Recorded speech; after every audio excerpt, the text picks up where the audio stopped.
इस्लाम court में police छापी ऐं दुकानदार खे गिरफ्तार करे मंशियात रखण जो केस दाख़िल करण खिलाफ वापारियुनि ने दुकानदारनि पारां शटर बंद हड़ताल करे एहतजाजी मुज़ाहरो करे धरणो हणियो वियो। टाउन बोर्ड वटि अधु कलाक धरणो हणी पुलिस खिलाफ सख़्त नारेबाज़ी कई वई। इन मौके ते वापारी अॻुवाण सदर कुलदीप परवाणी सेठ वेरजीमल ऐं ॿियनि चयो त पुलिस नौजवान संतोष खे दुकान तक खणी गिरफ्तार करे सफ़ीना पुड़ियो हथ अचण जो पूरो केस दाख़िल कयो आहे, जंहिंजी हू मज़म्मत कनि था।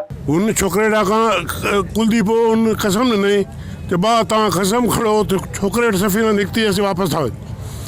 जे एफ.आई.आर कई उनखे पुछो बाबा जेके तो एफ.आई.आर कई तूं साइड ते हो तू जो साइड ते होसीं त असां कसम खण वापसि हलूं।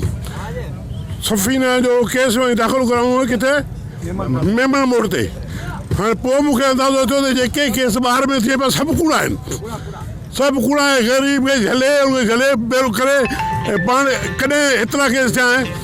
सफ़ीना खे झलण करे पुछो तव्हां सफ़ीना आंदी किथां आहे कि उनजा पेर था खणनि त सिधा उनजे ख़तमे न पवनि, विकिणनि पाण हलाइनि पाण वरी ॾोहनि मिसकिन कंदे।